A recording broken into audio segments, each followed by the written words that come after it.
말씀은 에베소서 1장 3절에서 9절입니다. 우리 같이 먼저 한번 읽겠습니다. Praise be to the God and Father of our Lord Jesus Christ, who has blessed us in the heavenly realms with every spiritual blessing in Christ.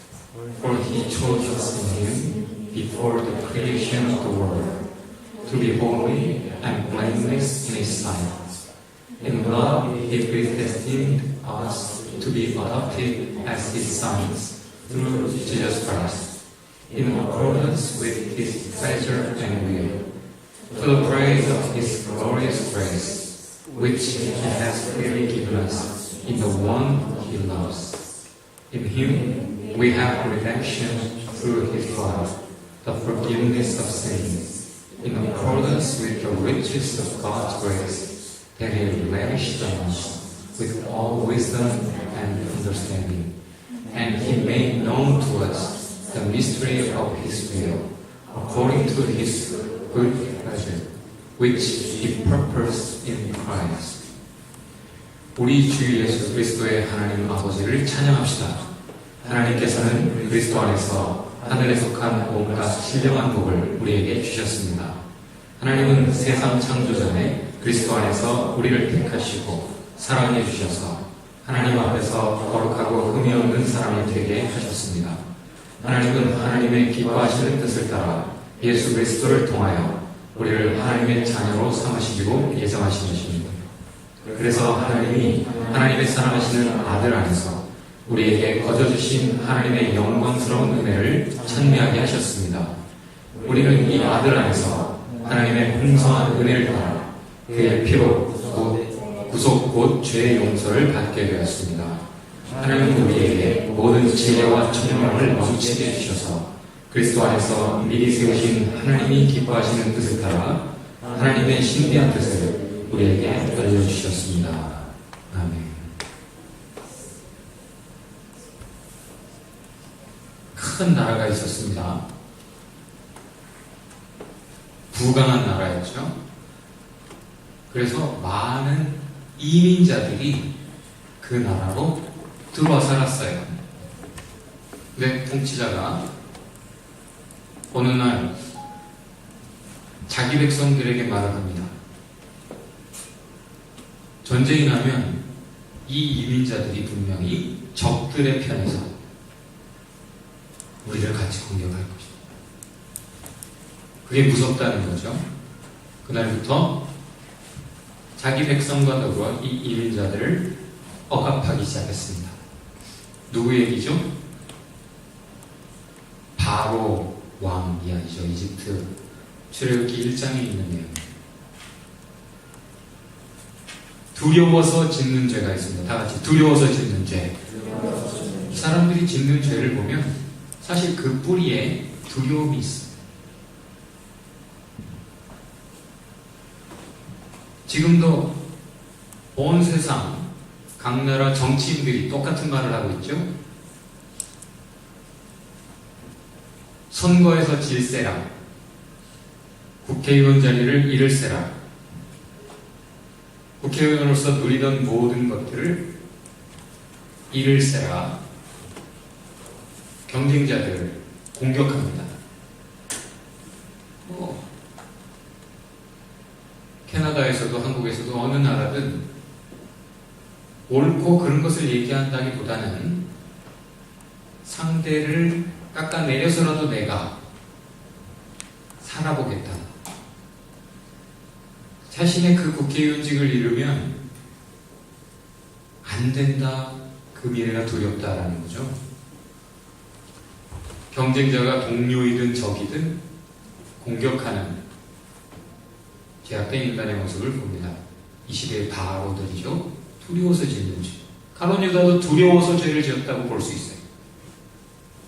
대세가 종교 지도자들에게 기울었습니다. 수근수근 하던 것이 함성이 돼서 예수 그리스도를 못 박아 죽여라라는 소리가 들리기 시작해요. 대세에 붙어야 자기도 살고 오히려 이때에 위기는 곧 기회라 한몫 챙길 수 있다라는 계산 빠른 가룟 유다 대제사장들을 찾아갔어요. 그리고 예수님을 팔아넘겼어요. 지금도 돈 없으면 큰일 난다고 생각하죠? 돈 없으면 큰일 난다. 미래가 두렵죠, 돈 없으면. 두려워서 그 돈을 마련하기 위해 강도짓도 하고 사람도 죽입니다. 베드로도 사실 두려워서 예수님을 모른다라 배반했을 수 있어요. 죽게 생겼거든요. 일단 살고 봐야 된다고 생각했겠죠. 아니 본능적으로 나 저 사람 모른다. 내가 죽는 한이 있어도 예수님 배반하지 않겠다고 호언장담했던 베드로잖아요. 근데 막상 그 상황에 두려웠습니다. 두려워서 짓는 죄예요. 누구 이야기입니까? 바로의 이야기, 가룟 유다의 이야기, 베드로의 이야기. 아니, 우리의 이야기입니다. 성경은 거울이죠. 왜 이 바로, 가룟 유다, 베드로를 비롯해 모든 인간이 이렇게 죄를 지을까? 왜 두려움을 느끼는 걸까요? 내 인생 나에게 달렸다라는 믿음이 있기 때문에. 상황 판단을 빨리 하고 기회를 붙잡고 나에게 주어진 현실에서 내가 살아내야 된다라고 믿는 거죠. 그렇습니까? 내 인생은 내가 개척해 나가야 되고 내가 뚫고 나가야 된다라고 믿어요. 그러니까 어떻게든 해보는 거죠. 그렇습니까? 정말 두려운 상황 속에서도 두려워하지 않던 사람들이 있어요. 그들을 그리스도인이라고 불렀습니다. 왜 그들은 이들과 생각이 달랐을까요? 다른 믿음이 있었던 거죠. 이 세상 내 힘으로 사는 세상 아니다. 내게 잔재주 부려서 임기응변식으로 그렇게 살아봐야 오히려 하나님 눈밖에 난다. 하나님이 다스리시는 세상에서 내가 걱정할 거 없다. 내가 믿음 안에 의롭게 옳게만 살아간다면 모든 상황 하나님이 다스리신다. 당장에는 내가 어려움 겪을 수도 있지. 배신도 당할 수 있고 불이익을 당할 수도 있고 죽을 위험도 맞닥뜨릴 수 있지. 그러나 하나님이 약속하셨다. 내가 너를 결코 버리지 않겠다. 내가 너를 홀로 두지 않겠다. 떠나지 않겠다. 내가 너를 사랑한다. 내가 너의 목자야. 내가 너의 하나님이다. 두려울 이유가 없다. 다 같이 두려울 이유가 없다. 두려울 이유가 없다. 근데 우리가 이렇게 믿는다고 하면서도 그리스도인이라는 이름을 가졌으면서도 바로처럼 가룟 유다처럼 베드로처럼 카멜레온처럼 교회에서는 그리스도인 같은데 교회 밖에 막상 그 상황이 다다르면 때로는 바로의 모습, 때로는 가룟 유다의 모습, 때로는 베드로의 모습으로 참 두려움 속에 죄를 짓는단 말이죠. 그런데도 이런 우리를 주님이 용서하십니다. 할렐루야. 사랑하세요. 그리고 양육하셔요. 그래 어려서 그렇지 하고 품고 깨닫게 하시고 계속 포기하지 않는 사랑으로 기르셔요. 오늘 본문은 바로 그 얘기를 하고 있는 겁니다. 우리를 자녀 삼으셨다, 양자 삼으셨다는 거예요. 본래 우리가 하나님의 자녀입니까? 아니라고 고개를 흔드는 사람이 있네요. 우리가 하나님의 자녀예요, 아니에요? 누구로부터 나왔어요, 우리가? 부모로부터 나왔죠. 하나님으로부터 나오지 않았어요? 모든 것의 출발점은 하나님이에요. 하나님 우리 아버지시죠. 그런데 그걸 모르고 살아요. 왜? 여태 사탄의 노예로 살아왔거든. 어렸을 때 키드냅 당했어요. 에덴 동산에서. 납치당해가지고 소같이 뱀이 와가지고 꼬드기는 바람에 집 나왔어. 그 말 따라갔다가 잃어버린 자식이 됐단 말이에요.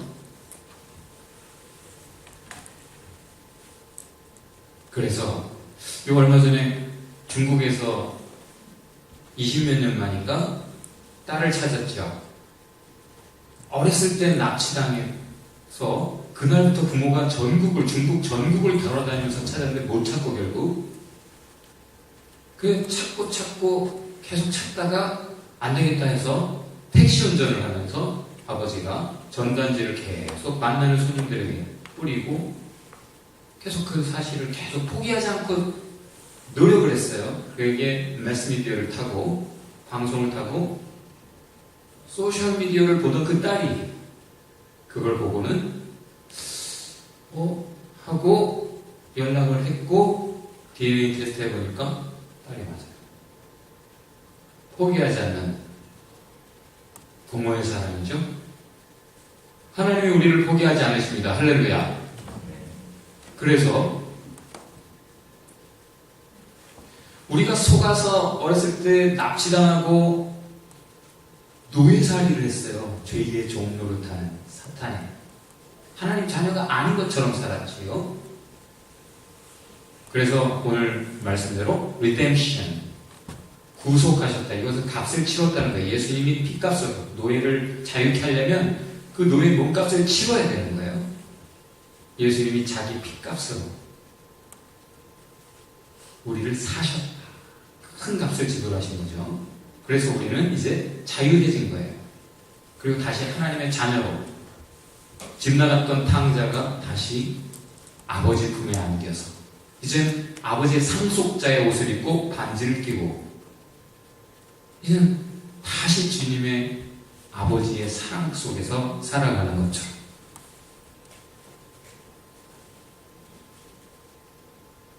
그런데 여기 프리데스틴이라는 말에 항상 걸려 넘어지더라고요. 많은 사람들이 예정하셨다는 누구를 예정했어요? 누구는 구원하기로 누구는 지옥 보내기로 예정하셨습니까? 여기 본문을 잘 읽어보세요. 우리를 양자 삼기로 다시 자기의 자녀 삼기로 작정하셨다. 여기 누구를 포함하고 누구를 제외한다는 내용이 없어요. 다 같이 모든 생명이 다 하나님의 자녀이기에 모두를 다시 사드리기로 입양하기로 자녀 삼기로 상속자로 삼기로 작정하신 거예요. 그런데 그것을 모르고 아직도 왜 아저씨가 나를 집에 데려가려고 그러지? 아빠를 따라가지 않는 많은 사람들. 그래서 여전히 이 세상은 어차피 내가 살아내야 된다라고 갚을 수 없는 빚을 가지고 평생 죽도록 일을 하는 삶을 기꺼이 살겠다고 애쓰는 사람들이 있어요. 외롭고 두려움, 자신의 인생을 혼자 힘으로 살아가는 많은 사람들이 하나님의 사랑 밖에 있습니다. 진리 밖에 있어요. 믿음 밖에 있어요. 그래서 그들을 위한 공간이 이름하여 다같이 이방인의 뜰. 기억납니까?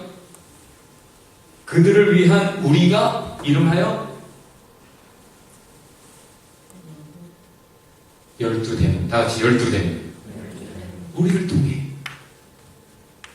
통해 그 이방인의 뜰에도 들어오고 우리와 같이 하나님의 자녀가 되고 상속자가 되고 천국의 주인으로서 천국을 이 땅에서도 맛을 보며 살아가는 그것이 하나님의 뜻이지요.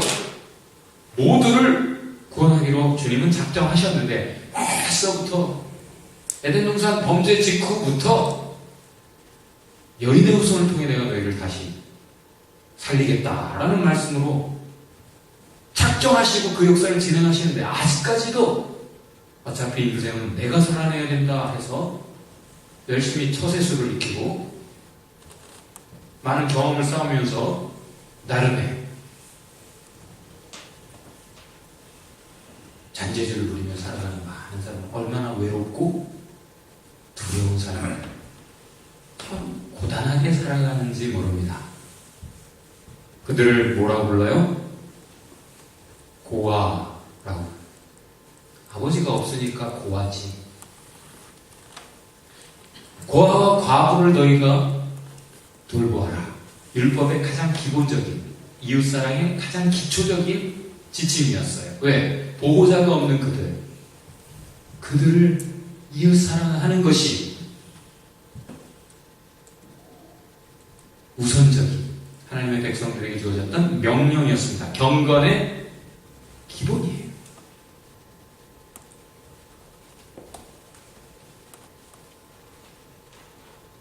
자기 인생을 스스로 책임져야 하는데 도와주는 이가 없고, 다시 말해 진정 도움이 되시는 하나님이 없이 살아가는 많은 사람들을 고아라고 부르는 거예요.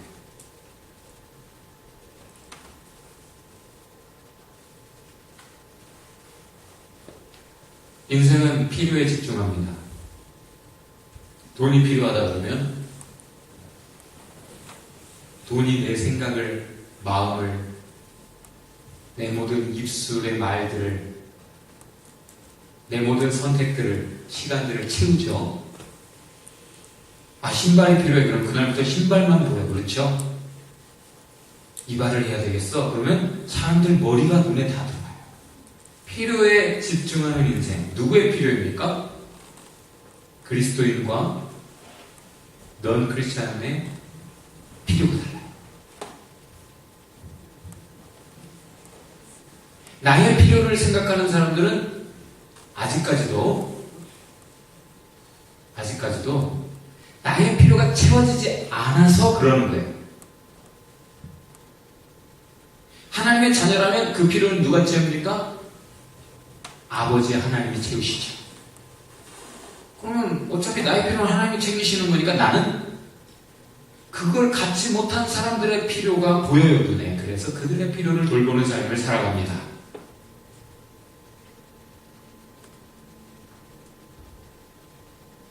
많은 사람들이 입양을 해요. 정말 훌륭한 사람들이죠. 그런데 더러는 농담 삼아서라도 외로우니까, 애가 없으면 외로우니까, 그리고 우리가 늙을 때 우리를 돌봐줄 자녀가 없으니까 노후를 위해서. 누구의 필요라는 얘기예요? 나의 필요. 양부모 자신의 필요를 위해서 그 선택을 한다는 거죠. 그거는 그 아이들은 뭐예요, 그러면?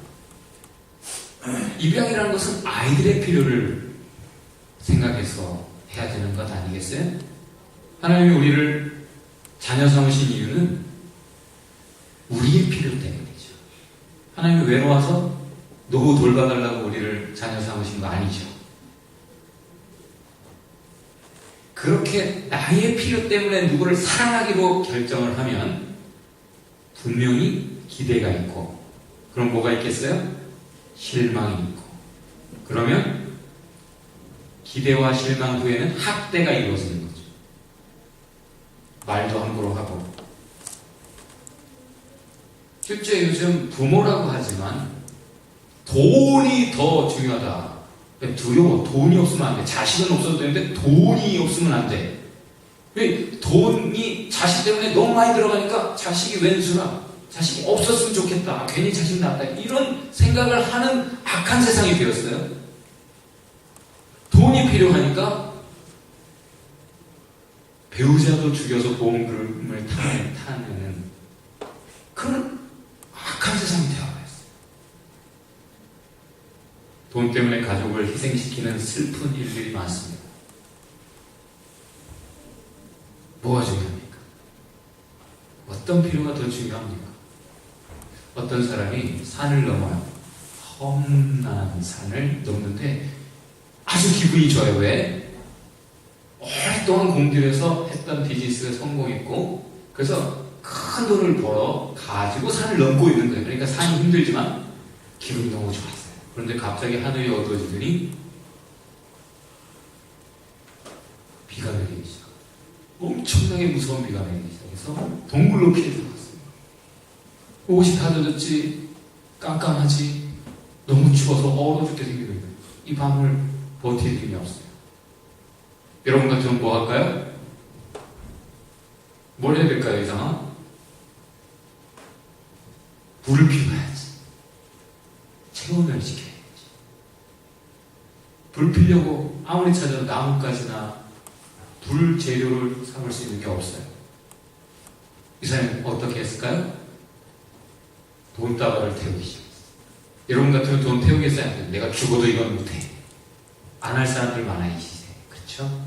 이 사람은 돈다발을 태우기 시작했어요. 그리고 그것으로 밤새 버틸 수 있었어요. 그리고 그 연기를 보고 구조대가 와서 이 사람 구해냈어요.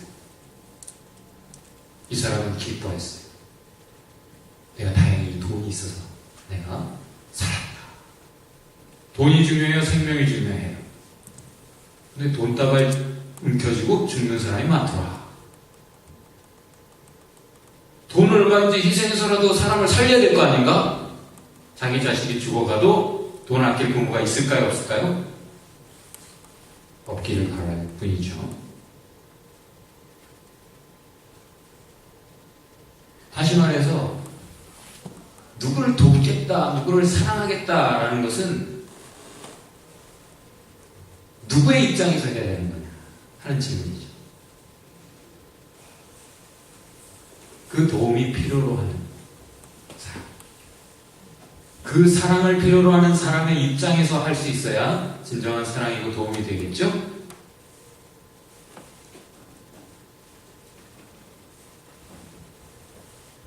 바로 어제 뉴스죠. 어떤 소년이 밴에 있다가 저 뒷좌석에 뒤에 짐칸에 있는 뭔가를 집으려고 이렇게 해서 하다가 그대로 고꾸라지고 의자가 그를 눌렀어요. 근데 도저히 거기서 거꾸로 처박혀서 빠져나오지를 못하는 거예요. 그래서 전화를 했어요.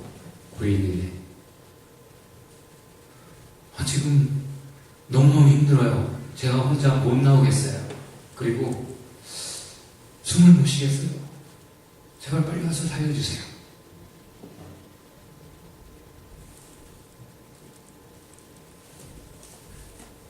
전화를 받은 사람이 빨리 그 사실을 구급대원들에게 알려서 빨리 보냈어야 되는데 그것도 시간이 걸렸고, 어떤 차에, 어떤 색상에, 어떤 밴에 있다.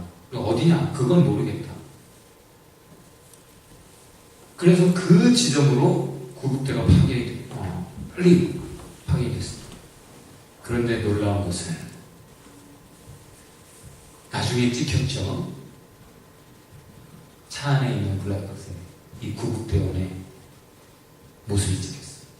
그 옆을 운전을 하고 지나가요. 그 옆을 지나가는데 못 살렸어요.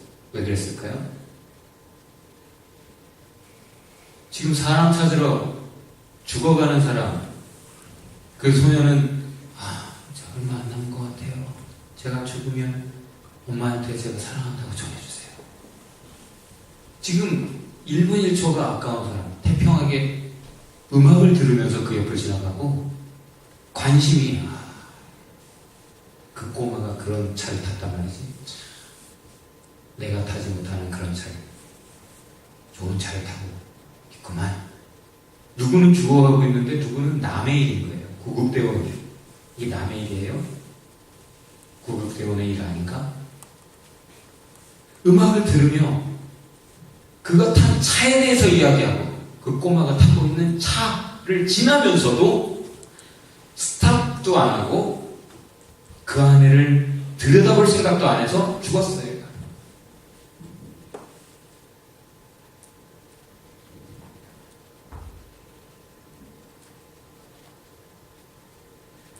주님이 우리를 살리셨어요.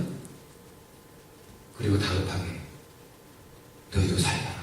죽어가는 영혼을 살려라. 그것은 아버지의 입장에서 하나님의 마음으로 부모의 입장에서 해야 되는 일이죠. 자, 부모라는 말은 친부모든 양부모든 부모의 위치에 있는 거잖아요. 해야 될 일이 있는 거죠. 사실 아름다운 이야기들이 많아요. 진짜 부모 역할을 하는 많은 사람들. 친부모든 양부모든 중증 환자 아기를 뒀는데 부모가 포기를 하잖아요. 희귀병을 가져서 너무 돈이 쏙 들어가고 그 아이를 움직이지도 못하는 아이를 계속 하루 종일 365일 계속 돌보는데 그 한결같은 그 부모들의 말이 뭔지 아세요? 계속 사랑만 있기를, 사랑만 있어준다면 하는 게 소원이에요. 돈이 계속 들어가도 그것 때문에 고달픈 24시간이 이어지는데도 그냥 살아있기를 바라요.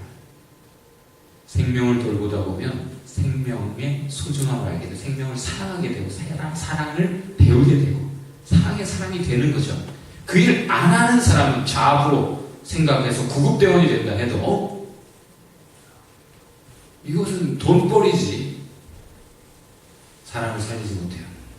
죽게 내버려두는 직무유기의 삶을 살죠. 어떤 그리스도인, 여러분 시내를 알아요? 옛날에는 필리케츠의 이미지 정도 됐어요. 한국에서. 훌륭한 그리스도인이죠. 그의 간증을 여러분이 기회가 되면 한번 유튜브에서 찾아 들어보기 바랍니다. 두 딸을 입양한 것 같아요. 그리고 그 이야기를 하는 거예요. 그리스도인이기 때문에 사랑에 대해서, 입양에 대해서 더 깊은 고민을 하고 그 이야기를 하는데 아이들에게 이런 말을 한다는 거예요. 너의 친부모는 너를 버린 것이 아니야. 너를 낳는 것조차 어려운 상황, 기를 수 없는 상황에서도 너를 지켜낸 거야. 그리고 너를 태어나게 한 거야. 너에게 생명을 주고 있는 것 할 수 있는 만큼 했는데 끝까지 너를 기를 수는 없어서 너를 진정 잘 길러줄 수 있는 사람에게 너를 보낸 것 뿐이야. 너를 버린 것이 아니야. 너를 잘 돌볼 수 있는 나에게 너를 보내줄 거야. 내가 좋은 사람 되려면 남은 나쁜 사람 돼야 됩니까? 상대적으로? 많은 정치인들이 그 짓을 하고 있고 많은 그리스도인들이 그 짓을 하고 있어요. 부모의 사랑은 희생하는 사랑이고 부모의 사랑을 통해 하나님의 사랑을 우리는 맛을 보죠. 먼저. 같은 사랑, 같은 성격의 사랑이에요.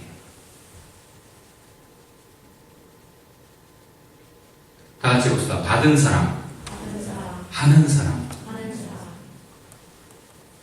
받은 사랑을 알 때 우리는 주는 사랑을 할 수 있어요.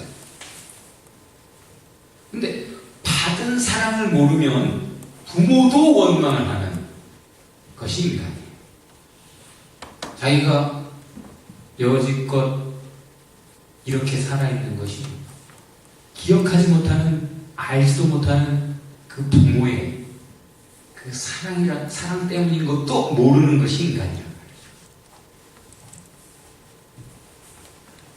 누가 하나님의 자녀일까요? 누가 그리스도인이에요? 사랑을 모르고 그리스도인일 수 있을까요? 어떤 세 사람이 피딩 트치를 하고 있어요.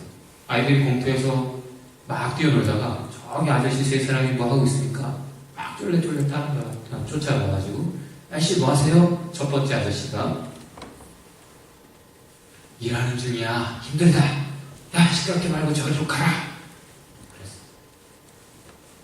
또 다른 아이는 두 번째 아저씨에 들어서 아저씨 뭐 하세요? 돈 버는 중이지. 옷에 페인트 묻을라. 저쪽에 가서 놀아라. 세 번째 아저씨 뭐 하세요? 세상에서 제일 멋진 그림을 그리는 중이야. 네? 전부 하얀색인데요. 하얀 벽이 아저씨의 작품이야. 아저씨는 깨끗한 벽을 만든단다. 이런 이야기를 들으면 나도 나도 세 번째 사람이 되어야겠다라고 생각하겠죠, 여러분?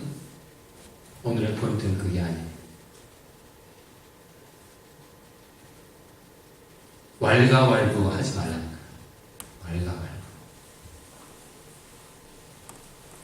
무슨 뜻인가? 난 첫 번째 아저씨 같은 사람 싫어. 누가 물어봤어? 싫고 좋고 판단할 자격이 우리에게 있을까요? 하나님이 그거 하라고 우리에게 생명 주신 게 아니에요. 난 누구는 싫고 누구는 좋아. 너의 이런 면은 좋고 너의 이런 면은 싫어. 그런 말을 할 이유가 없어요. 우리는 다 같이 사랑하라. 다시 사랑하라. 첫 번째 아저씨는 지금 뭔가 되게 힘들구나 하고 이해하고 원하시는 대로 그 필요에 맞춰서 저리 가줘야지. 저 아저씨 싫어. 이런 말 하지 말고.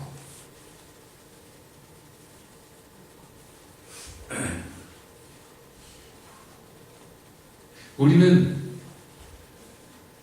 빅 피처, 홀 피처, 전체 그림을 몰라요. 지금 한 단면을 보고 있어요. 지금 이 사람이 어떻게 살다가 여기까지 왔는지, 왜 이런 인격을 형성했는지, 왜 이런 분노를 갖게 되었는지, 왜 이렇게 갑질을 하는지.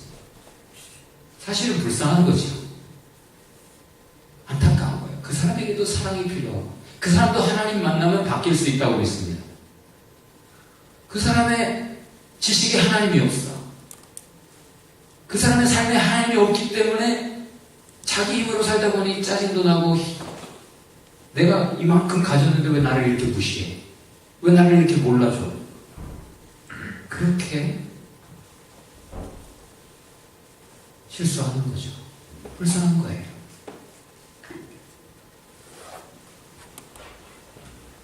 어렸을 때 어떤 누나가 교회에서 저한테 와가지고, 야야야야, 내가 말이야, 응? 그 형 있지? 걔한테 내가 너에 대해서 막 내가 이렇고 저렇고 해. 장애인은 이렇고 저렇고 뭐 이렇게 좀 안 좋은 소리 했거든? 그랬더니 그 형이 뭐라고 하는지 아냐? 장애인을 나쁘다고 하는 사람은 나쁜 사람이야 라고 말하더라. 장애인을 나쁘다고 말하는 사람이 나쁜 사람이야 라고 말을 하더라. 그 말을 듣고 내가 어땠을까요?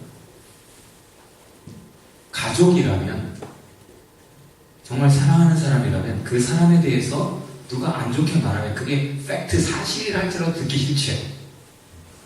그 형이 나를 정말 좋게 봐주고 정말 아껴주는구나. 밴쿠버에 와서도 유학을 할 때 저는 하나님의 은혜가 충만했기 때문에 어떤 욕심도 없고 그냥 하루하루 살아있는 게 감사했고, 그냥 오늘 하루 내가 하나님 기뻐하시는 삶을 살았으면 됐다. 말하는 것도 없고 그냥 오늘 하루 하나님 주신 기회에 살아있는 것만도 감사하고 그냥 즐겁게 살면 됐다. 그래서 즐겁게 사랑을 했어요.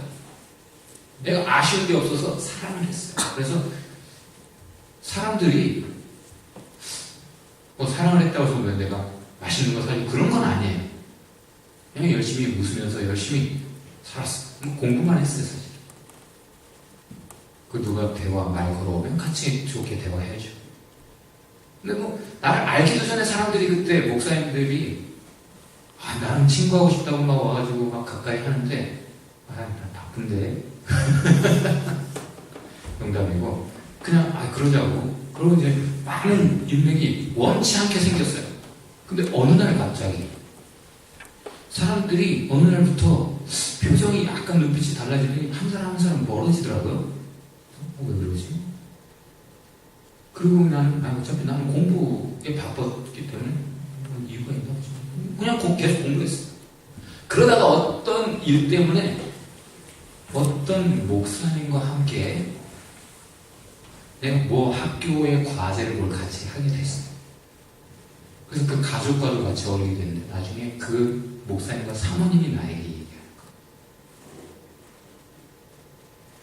저에게 간처럼 술개처럼 가까이 붙어서 가까이 지내던 어떤 목사님이 사실은 뒤에서 없는 말을 그렇게 많이 했더라고요.